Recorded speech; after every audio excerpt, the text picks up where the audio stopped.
안녕하세요. 오늘도 여러분과 함께 고양이 유전병에 대해서 알아보게 될 한국고양이 수의사회 김지헌 수의사입니다.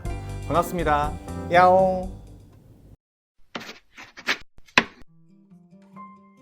오늘은 지난번에 말씀드렸던 고양이들의 유전병 중에서 가장 중요한 두 가지 신장질환과 심장병에 대해서 좀 더 자세히 알아보도록 하겠습니다.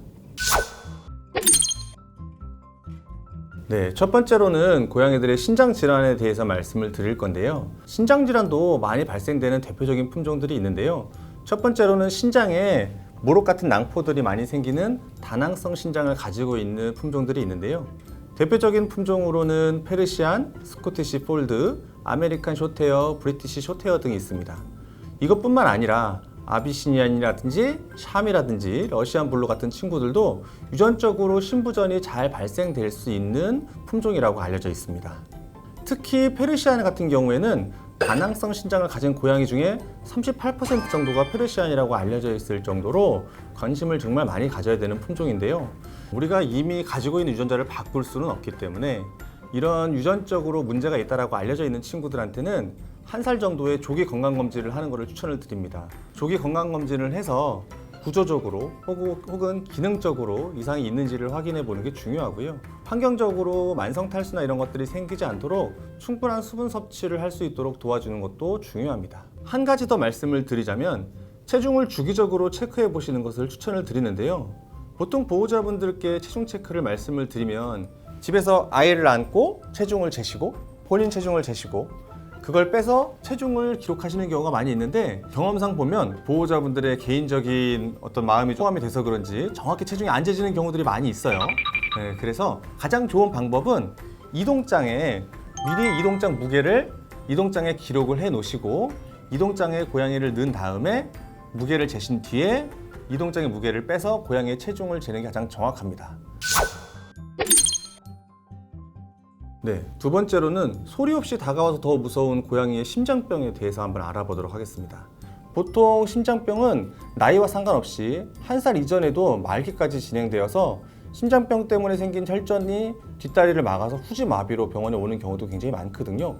그렇기 때문에 이미 보호자분들께서 이상 증상을 느끼셨을 때는 벌써 말기까지 진행이 되어서 우리가 해줄 수 있는 게 별로 없는 경우가 굉장히 많이 있거든요. 왜냐하면 심장이 근육이 두꺼워져서 안으로 두꺼워지기 때문에 엑스레이를 찍었을 때 초기에는 큰 변화를 보기가 어려워요. 또한 아이들이 심장이 좀 불편하고 어렵다고 해도 평소 때보다는 운동을 좀 적게 하는 것 이외에 큰 증상을 보이지 않기 때문에 모르고 지나가는 경우도 굉장히 많고요. 이런 심장병의 대표적인 품종으로는 이미 많이 알고 계시는 메인쿤, 렉돌 이외에도 페르시안이라든지 아메리칸 숏헤어, 브리티시 숏헤어 등이 있습니다. 그 이외에도 샴 아비시니안 같은 경우에는 심장 근육이 얇아지는 다른 형태의 심장병을 많이 보인다고 알려져 있는데요. 실제 병원에서 보면 메인쿤이나 렉돌처럼 비대성 심근증을 가지는 경우도 많이 있어요.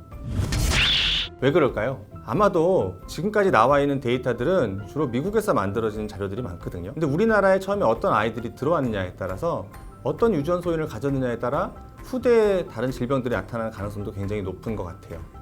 실제로 우리나라에 들어오는 고양이들은 일본을 통해서 들어오는 경우도 많은데 일본의 경우에는 기존에 우리가 알고 있는 품종 외에도 노르웨이 숲이라든지 벵갈에서도 심장질환 발생률이 높은 것으로 보고된 적이 있습니다. 그럼 심장병을 가지고 있는 친구들은 어떤 증상을 보일까요? 보호자분들께서 집에서 확인하셔야 되는 것은 두 가지입니다. 첫 번째는 기침을 하는지 보셔야 돼요. 기침을 말씀을 드리면 재채기와 좀 혼돈하시는 경우가 있는데 재채기는 보통 고양이들이 상부호흡기 감염증에 의해서 많이 가지고 있는 거거든요. 그러다 보니까 재채기 같은 경우는 칫 하면서 콧물도 튀고 기침 같은 경우는 흔히 얘기하는 캑캑거리는 증상 하는 증상들을 보이게 됩니다. 그래서 기침 증상이 보이면 반드시 천식이라든지 혹은 다른 원인이 있는지 혹은 심장병에 의해서 얘가 문제가 된 건지 확인을 받아보시는 게 중요합니다. 두 번째로는 호흡수인데요.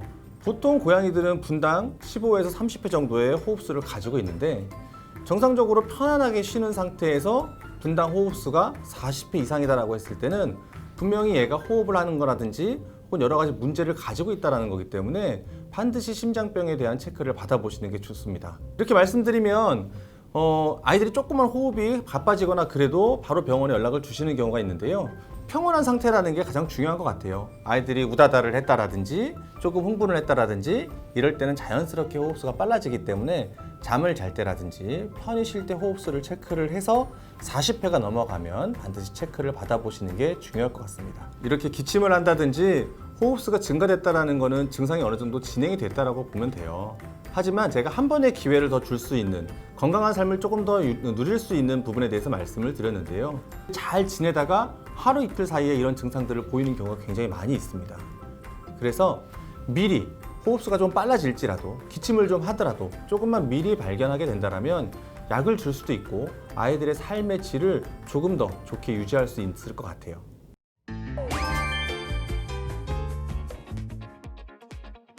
고양이 체중을 재는 건 왜 중요한가요? 고양이 체중을 재는 게 왜 중요할까요? 그 부분은 고양이들이 갑작스럽게 특별한 이유 없이 체중이 감소가 되거나 는다라고 하면 질병의 초기 증상으로 볼 수가 있거든요. 신부전뿐만 아니라 지방간이라든지 혹은 만성적인 췌장염이라든지 혹은 통증에 의해서도 체중 감소가 있을 수 있기 때문에 정확히 원인을 확인해 보는 것이 중요합니다. 1살 된 고양이 검진 결과 다낭성 질환이 의심된대요. 어떻게 관리해줘야 될까요? 우리가 사람에서 당뇨병 소인이 있거나 그랬을 때 식이 조절을 하는 것처럼 고양이도 구조적으로 이상이 발견되었을 때 아직 기능적 이상이 없다라고 한다면 이 구조적인 문제가 기능적 이상으로 이어지지 않도록 도움을 주는 게 중요한데요.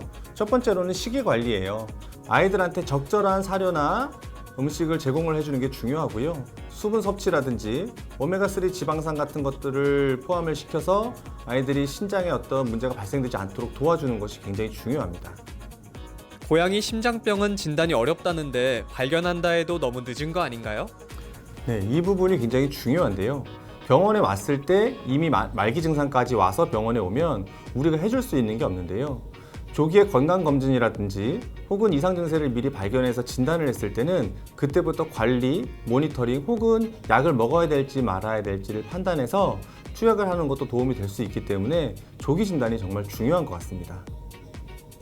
심장병 진행 속도를 구분하는 기준은 무엇인가요? 또 심장병에 걸렸을 때 집에서 해줄 수 있는 건 없을까요? 증상이 진행이 되고 있다고 할 때는 사실 여러 가지 기준이 있습니다. 폐에 물이 찼는지 혹은 심장벽이 얼마큼 두꺼워졌는지 혹은 이 고양이 심장병은 혈전을 많이 만들어내서 문제가 되거든요. 그래서 이 혈전이 많이 생겼는지를 확인을 하고 만약에 어느 정도 증상이 진행됐다라고 한다면 혈전 약을 먹든지 혹은 심장약을 먹든지 아직 그 정도는 아니다, 약을 먹을 정도가 아니다라고 할 때는 보통 모니터링을 하게 되고요. 심장병을 가지고 있는 친구들한테 가장 중요한 건 이벤트를 만들지 않는 겁니다. 아이들이 갑자기 스트레스에 놓일 수 있는 환경을 노출시키지 않는 게 중요한데요. 대표적으로 미용이라든지 혹은 주변에 손님들이 갑자기 찾아온다라든지 보호자분들이 멀리 떠나 있다라든지 어떤 거든지 아이들이 스트레스를 받을 수 있는 상황을 조금 피해 주시는 게 도움이 될 수 있을 것 같아요. 네, 오늘은 고양이들의 대표적인 유전병 중에서 심장질환과 신장질환에 대해서 알아봤는데요. 다음 시간에는 많은 집사분들의 고민이시죠. 고양이 치아 질환에 대해서 한번 알아보도록 하겠습니다. 여러분 다음 시간에 만나요. 야옹!